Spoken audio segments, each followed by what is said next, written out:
അതുകൊണ്ടാണ് നാം വിളിക്കുമ്പോൾ, നാം ആവശ്യപ്പെടുമ്പോൾ, നാം കരയുമ്പോൾ നമ്മുടെ മധ്യയ്ക്ക് അന്ത്യോഖ്യ സിംഹാസനത്തിൽ നിന്ന് എപ്പോഴും പിതാക്കന്മാർ എഴുന്നള്ളി വരുന്നത്. ഇപ്രാവശ്യം ബാവാ തിരുമേനി വന്ന സമയത്ത് നാട്ടിലുണ്ടായ കാര്യങ്ങൾ നമ്മളെല്ലാവരും കേട്ടതാണ്. എന്റെ ദൈവമേ, ഇവിടെ പ്രസംഗിച്ചുകൊണ്ടിരുന്നപ്പോൾ എത്രയും ബഹുമാനപ്പെട്ട അഭിമന്യ പിതാവായ മോർ ഫിലക്സീനോസ് തിരുമേനി പറഞ്ഞു, കോനാട്ട് മാത്തൻ മൽപ്പാനച്ചൻ അന്ത്യോഖ്യ പാത്രികീസ് ബാവായുടെ ചേർന്ന് നിന്ന് ഈ സഭയുടെ ട്രസ്റ്റിയായിരുന്നുവെന്ന്. പക്ഷേ 2 തലമുറ കഴിഞ്ഞപ്പോൾ ആ കോനാട്ട് കുടുംബത്തിൽ ഒരു പീച്ചൻ കൊലച്ചിട്ട് അന്ത്യോഖ്യ പാത്രികീസ് വരരുത് എന്ന് പറഞ്ഞ് കോടതിയിൽ പോകുവാൻ പോലും മടിക്കാത്ത ഒരു പുരോഹിതനായ ഒരു മനുഷ്യൻ ആ കുടുംബത്തുണ്ടായി എന്നത് ആ കുടുംബത്തിന്റെ കഷ്ടമെന്നല്ലാതെ വേറൊന്നും പറയുവാനില്ല. കഴിഞ്ഞ ദിവസം അനുഗ്രഹിക്കപ്പെട്ടവരെ സന്ദർഭവശാൽ ഓർമ്മിപ്പിക്കട്ടെ, ആലുവ തൃക്കുന്നത്ത് സെമിനാരിയുടെ വിഷയവുമായിട്ട് തിരുവനന്തപുരത്ത് മുഖ്യമന്ത്രിയുമായിട്ടൊരു ചർച്ചയുണ്ടായിരുന്നു. ശ്രേഷ്ഠ കാതോലിക്ക ബാവാ തിരുമേനി ബലഹീനായ എന്നോട് അതിനെ പോയി സംബന്ധിക്കണമെന്ന് പറഞ്ഞു. അഭിമന്യ പിതാവായ മോർ ഗ്രിഗോറിയോസ് തിരുമേനിയോട് കൂടെ ഞാനും അതിന് പോയിരുന്ന് സംസാരിച്ചപ്പോൾ എങ്ങനെ മനുഷ്യർക്ക് ഇങ്ങനെ പറയുവാൻ സാധിക്കുമെന്ന് അറിഞ്ഞുകൂടാത്ത വിധം കഥാപ്രസംഗം പറയുന്ന ലാഘവത്തിലാണ് ഇടയനാലച്ചൻ പറയുന്നത്. വെറും കഥ പറയുന്നത് പോലെ പറയുകയാണ്. 34 ഭരണഘടനയ്ക്ക് ഇത് മുഴുവൻ ലോകവും ലോകത്തുള്ള മുഴുവനും എവിടെ കുരിശ് കണ്ടോ അതൊക്കെ 34 ഭരണഘടനയ്ക്ക് അധീനമാണെന്ന് പറഞ്ഞു. ഇപ്പൊ ആലുവയിലെ കോടതിയിൽ പറഞ്ഞല്ലോ 34 ഭരണഘടന ആലുവ സെമിനാരിക്ക് ബാധകമല്ല എന്ന്. ആലുവ തൃക്കുന്നത്ത് സെമിനാരിക്ക് 34 ഭരണഘടന ബാധകമാണെന്നും അവിടെ ശ്രേഷ്ഠ കാതോലിക്ക ബാവ പ്രവേശിക്കരുതെന്ന് പറഞ്ഞ് കേസിന് പോയവരോട് 34 ഭരണഘടന ആലുവ തൃക്കുന്നത്ത് സെമിനാരിക്ക് ബാധകമല്ല എന്ന് കോടതി വാദം കേട്ട് തിരിച്ചറിഞ്ഞ് വിധി പറഞ്ഞപ്പോൾ പിന്നൊന്നും പറയാനില്ല. ആലുവ തൃക്കുന്നത്ത് സെമിനാരിയില് തോമസ് പ്രഥമൻ ബാവ കയറി ചെന്നാൽ അവിടെ വലിയ കലാപം ഉണ്ടാകുമെന്ന് പറഞ്ഞു. ഒരു കലാപം ഉണ്ടായില്ലല്ലോ. കഴിഞ്ഞ കൊല്ലം കുറുക്കൻ കൂകി നിന്നതുപോലെ കൂകിക്കൊണ്ടിരുന്ന ആളുകള് കോടതി ഇടപെട്ടു എന്ന് കണ്ടപ്പോൾ, തങ്ങളുടെ കയ്യിൽ കടലാസൊന്നുമില്ല എന്ന് കണ്ടപ്പോൾ, യഥാർത്ഥ ഉടമസ്ഥനാണ് കടന്നു വരുന്നത് തിരിച്ചറിഞ്ഞപ്പോൾ അവർക്ക് പിന്നെ മിണ്ടാൻ സാധിച്ചില്ല.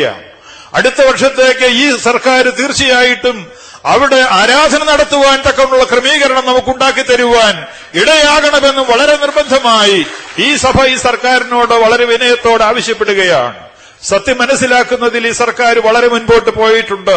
കാര്യങ്ങൾ തിരിച്ചറിയുന്നതിൽ കോടതി പറയും മുമ്പ് തന്നെ ഈ ജനത്തിന്റെ മേൽ സത്യമുണ്ട് എന്ന് തിരിച്ചറിഞ്ഞിട്ടാണ് ഓരോ വർഷവും നമുക്ക് സൗകര്യങ്ങൾക്ക് വേണ്ടി അവരോട് സംവാദം ചെയ്തുകൊണ്ടിരുന്നത്.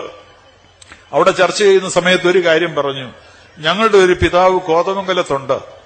കോതമംഗലത്ത് പള്ളിയിൽ ഞങ്ങൾക്ക് കയറാൻ പറ്റണില്ല. ആലുവ തൃക്കുന്നത്ത് പള്ളിയിൽ കയറുകയാണെങ്കിൽ കോതമംഗലം പള്ളിയിൽ ഞങ്ങളെയും കയറ്റണമെന്ന് പറയും. ഇത് എവിടെ നിന്ന് വന്ന പിതാവോ ഇത്? അപ്പൊ ഞാൻ അന്നേരം അവിടെ വെച്ച് അദ്ദേഹത്തോട് പറഞ്ഞു, 90 വയസ്സിലധികം പ്രായമുള്ളപ്പോൾ അന്ത്യോഖ്യയുടെ പാത്രിയർക്കീസ് എഴുന്നേറ്റു എന്ന് പറഞ്ഞു, നീ പോയി ഇന്ത്യയിലേക്ക്. ബാറക്കുമോർ, ഞാൻ പോവുകയാണ്.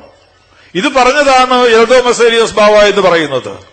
90 വയസ്സ് പ്രായമുള്ളപ്പോൾ ഇത് അഭിമന്യ പിതാവായ മോർ സേവറിയോസ് തിരുമേനിയോട് അന്ത്യോഖ്യയുടെ പാത്രിയർക്കീസ് ബാവ പറഞ്ഞു, നീ ഇന്ത്യയിലേക്ക് പോയി ഫെബ്രുവരി മാസത്തിൽ മഞ്ഞനിക്കര പെരുന്നാൾ സംബന്ധിച്ചു പോരണം.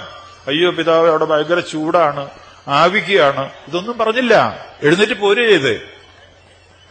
ഇതുപോലാണ് അന്ത്യോഖ്യ പാത്രികീസ് ബാവയുടെ കൽപ്പന കേട്ട് എൽദോ ബസേലിയോസ് ബാവ മലങ്കരയിലേക്ക് യാത്ര തിരിച്ചത്.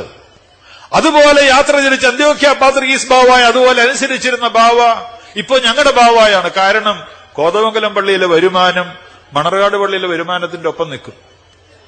അതുകൊണ്ട് കോതമംഗലം പള്ളിയിലെ ഭണ്ണാരത്തിലാണ് അവരുടെ നോട്ടമുള്ളത്. അത് ഞാനവിടെ തുറന്നു പറഞ്ഞു. വലിയ ഭണ്ണാരം എവിടെ കണ്ടാലും അവിടെ ഇവർക്ക് കയറണമെന്ന് ആഗ്രഹം പറയുന്നത് സാധാരണമാണ്. ഇപ്പൊ കഴിഞ്ഞ ദിവസം അവരുടെ സെക്രട്ടറി എന്ന് പറയുന്ന കൊച്ചി ചെറുക്കനാണ്, ഇരുത്തക്കുറവുണ്ട്, അതുകൊണ്ടാണ്. അവൻ പറഞ്ഞു, മഞ്ഞിനിക്കര ഞങ്ങൾ വരാൻ പോവാന്ന് പറഞ്ഞു. പിന്നെ എന്നാ, ഇവിടെ മുസ്ലിങ്ങൾ വരുന്നുണ്ട്, ഹിന്ദുക്കൾ വരുന്നുണ്ട്, നാനാജാതി മതസ്ഥർ വരുന്നുണ്ട്. അവന്ന് പ്രാർത്ഥിച്ചു പോക്കോട്ടെ. പക്ഷേ അതല്ലാതെ മഞ്ഞിനിക്കരയിലേക്ക് കയറുവാനായിട്ട് ശ്രമിച്ചാൽ അതിന് ഞങ്ങൾ പ്രതിഫലം തരേണ്ട ആവശ്യമില്ല. സ്വർഗത്തിലെ ദൈവം അതിന്റെ പ്രതിഫലം തരും. സ്വർഗത്തിലെ ദൈവം പ്രതിഫലം തരുമെന്ന് പറയുവാൻ കാരണം ഇവിടെ ഇരിക്കുന്ന ആൾ അതുപോലുള്ള ആളാണ്. പ്രകൃതിയുടെ മേലും പ്രകൃതി ശക്തികളുടെ മേലും അധികാരമുള്ളവനാണ്. സ്വർഗത്തിലെ ദൈവത്തിന്റെ വികാരിയാണ്. ദൈവത്തിന്റെ വികാരിയായി ഭൂമിയിലിരുന്ന പരിശുദ്ധന്റെ കബറിങ്കൽ അലങ്കോലമുണ്ടാക്കുവാൻ പരിശ്രമിച്ചാൽ അത് സാധിക്കില്ല. കേറൂന്ന് പറഞ്ഞപ്പോ തന്നെ ഇപ്പൊ ദുഃഖാചരണ ദിവസങ്ങളാണ്. ഇപ്പൊ ആ സഭയ്ക്ക് ദുഃഖാചരണമാണ് ഈ ദിവസങ്ങളിലെ. ഇവിടെ വരുമെന്ന് പറഞ്ഞതാ, മക്കളങ്ങ് പോവണ്ട, സങ്കടപ്പെട്ട് നിലവിളിച്ചിരുന്നോളാൻ പറഞ്ഞു. അതുകൊണ്ട് അബദ്ധങ്ങളൊന്നും കാണിക്കാതെ ഉള്ളത് കൊണ്ട് ഒതുങ്ങി നടക്കുക. പരുമലപ്പള്ളിയിൽ പരിശുദ്ധന്റെ കബറിങ്കിൽ കയറിയിരുന്ന നുണ പറഞ്ഞൊരു അസോസിയേഷൻ കൂടി 2002 മാർച്ച് മാസത്തില് മളിമട്ടിനെ വിളിച്ചിരുത്തി കാപ്പി കൊടുത്ത് അദ്ദേഹത്തെ ഏതൊക്കെ പറഞ്ഞ് മനസ്സിലാക്കി എന്തൊക്കെ എഴുതി കൂട്ടി വെച്ച് അവിടെ നിന്ന് ഇങ്ങോട്ട് പിന്നെ വെക്കണതൊക്കെ പിഴവാണ്. ഒരു സ്ഥലത്ത് പോലും ഒന്ന് ജയിച്ചു കയറാൻ സാധിക്കണ്ടേ? അല്ലെങ്കിൽ ഇപ്പൊ ഒരു കാര്യമുള്ള കാര്യമല്ല. 25-ാം തീയതി പെരുന്നാളിന് തോമസ് പ്രഥമൻ ബാവായി 10 മെത്രാച്ചന്മാർ വന്ന് പ്രാർത്ഥിച്ച് പോട്ടെ എന്ന് വിചാരിച്ചാൽ മതി. കേട്ടരെന്ന് പറഞ്ഞ് കോടതിയിൽ പോയി വിധി മേടിച്ചുകൊണ്ട് വന്നു, ഇത് തോമസ് പ്രഥമന്റെ സ്ഥലമാണെന്ന്. വരാൻ പോണ അതാണ്. കാരണം എല്ലാ കടലാസും ബാവായുടെ കയ്യിലുണ്ട്. അത് ഗവൺമെന്റിന് കൊടുത്തിട്ടുണ്ട്, എല്ലാ പത്രമാധ്യമങ്ങൾക്കും കൊടുത്തിട്ടുണ്ട്. എന്നിട്ട് വെറുതെ നുണ പറഞ്ഞിട്ട് ഈ നുണ കൊണ്ട് എത്ര നാൾ നടക്കാൻ സാധിക്കും? ഈ ജനത്തെ എത്ര നാൾ ഇങ്ങനെ വഞ്ചിച്ചു കൊണ്ടുനടക്കാൻ സാധിക്കും? അതുകൊണ്ട് സ്നേഹിക്കപ്പെട്ടവരെ, അവരവരുടെ അജ്ഞതയിൽ നിന്ന് കാണിക്കുകയാണെങ്കിൽ പറഞ്ഞ് മനസ്സിലാക്കാം. ഇത് അജ്ഞതയിൽ നിന്നല്ല, അഹമ്മദിയിൽ നിന്നാണ് കാണിക്കുന്നത്. അവർക്ക് സത്യം അറിഞ്ഞിട്ടും അതിനെ തിരിച്ചറിയാത്തവരെ പോലെ പ്രവർത്തിക്കുമ്പോൾ നമുക്ക് അതിനോട് പ്രതികരിക്കുവാൻ സമയമില്ല.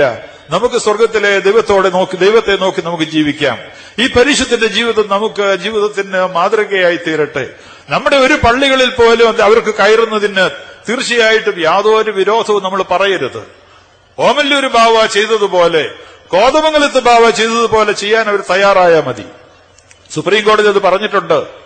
34 ഭരണഘടന മാത്രമല്ല സുപ്രീം കോടതി പറഞ്ഞത്. അന്ത്യോക്യ പാത്രീസ് ബാവ സഭയുടെ തലവനാണ്. കാതോലിക്ക സഭയുടെ കീഴ്സ്ഥാനിയാണ്. തോമായുടെ സിംഹാസനം ആലങ്കാരികമായ സിംഹാസനമാണ്. അവിടെ നിന്ന് കൃപ ഒഴുകുന്നതല്ല. അന്ത്യോക്യ സിംഹാസനത്തെ പറയുന്നത് ദ സോഴ്സ് ഓഫ് ഗ്രേസ് എന്നാണ്, കൃപയുടെ ഉറവിടമെന്നാണ്. കൃപയുടെ ഉറവിടമായിട്ട് അതിനെ കാണുന്നില്ല. അന്ത്യോക്യ സിംഹാസനത്തെ മാത്രമേ അങ്ങനെ കാണുന്നുള്ളൂ. മാർത്തോമായുടെ സിംഹാസനം ആലങ്കാരികമായ സിംഹാസനമാണ്. അങ്ങനെ ഇതൊക്കെ സമ്മതിച്ചാൽ, ഈ 3 കൂട്ടം കാര്യം സമ്മതിച്ചാൽ, എനിക്ക് തോന്നുന്നത് പിന്നെ വെല്ലിച്ചന്മാര് തോമസ് അച്ഛനൊരു പക്ഷേ സമ്മതിക്കില്ല എന്ന് പറയും, വാഴവട്ടത്തച്ഛൻ പറയും പറ്റില്ല എന്ന് പറയും. പക്ഷെ അങ്ങനെയല്ല. ഈ 3 കൂട്ടം സമ്മതിച്ചു വന്നാൽ ദിദിമോസ് കാതോലിക്ക് ഇവിടെ കുർബാന ചെല്ലട്ടെന്നേ. അതിനെന്നെ വിരോധം? ഒരാഴ്ചക്കകത്ത് നമുക്ക് വഴക്ക് തീർക്കാമല്ലോ, പ്രശ്നം തീർക്കാമല്ലോ. സുപ്രീം കോടതി പറഞ്ഞത് ശരിയാണ്. ഇന്ത്യയുടെ സുപ്രീം കോടതി പറഞ്ഞതുപോലെ അന്ത്യോക്യ പാത്രീസ് ഞങ്ങളുടെ സഭയുടെ തലവനാണ്. 1. കാതോലിക്ക എന്ന് പറഞ്ഞത് അന്ത്യോക്യ പാത്രീസയുടെ കീഴ്സ്ഥാനിയാണ്. 2. തോമായുടെ സിംഹാസനം ഞങ്ങളൊരു ഭംഗിക്ക് ഉണ്ടാക്കി ഇട്ടേക്കുന്നതാണ്. 3 കൂട്ടം സമ്മതിച്ചാൽ മതി. ആ 3 കൂട്ടം അങ്ങ് സമ്മതിച്ചാൽ ഈ സഭയുടെ വഴക്ക് അപ്പോൾ തീർന്നു, അവിടെ തീർന്നു, പിന്നെ പ്രശ്നമില്ല ഇവിടെ. അതിനു പകരം അന്ത്യോക്യ പാത്രീസ് ഒന്നിച്ചുപോയി. അഭിമന്യ പിതാവായ അത്താനാസിയോസ് തിരുമേനിയും തിരുമേനിയോട് ചേർന്ന് ബലഹീനായി ഞാനുമായിരുന്നു പോലീസുകാർക്ക് വേണ്ടിയിട്ട് കാറിന്റെ കൺവോയ് ക്രമീകരണങ്ങളിൽ ബന്ധപ്പെട്ട് പ്രവർത്തിച്ചത്.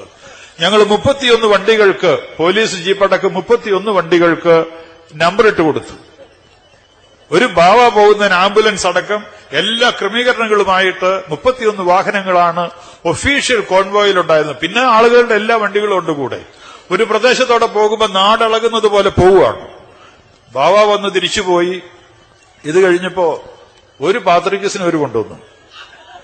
അവരിവിടെ ഒരു പാത്രികസിനെ കൊണ്ടുവന്നോട്ടെ, നല്ല കാര്യം. പക്ഷെ ഇങ്ങനെയുള്ള വൃത്തികേടൊന്നും പത്രത്തിൽ പറയരുത്. ഞാൻ ബാവ പോയി കഴിഞ്ഞ് 2 ദിവസം കഴിഞ്ഞ് മംഗളം പത്രം കാലത്തെ വായിക്കുമ്പോ അതിൽ കാണുന്നത് എന്നാണെന്നറിയാമോ?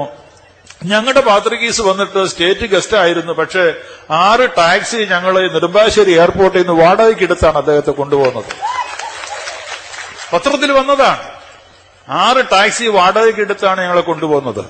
പക്ഷെ അത് കേട്ടപ്പോ ഗവൺമെന്റിന് അറിയാൻ പാടില്ല ഈ പാത്രികീസ് ഏതാന്ന് മനസ്സിലായില്ല. അതുകൊണ്ടാണ് ഗവൺമെന്റ് പിറ്റേ ദിവസം ഒരു വണ്ടി വിട്ടുകൊടുത്തു അത് നടക്കാനായിട്ട്. അത് ഏക്കാതെ വന്നപ്പോ പിന്നത്തെ പോയി വേറെ അതിനേക്കാൾ വലുതൊരെണ്ണം കൊണ്ടുവന്നു. നിങ്ങൾ കണ്ടല്ലേ വേറൊരെണ്ണം എന്നത്.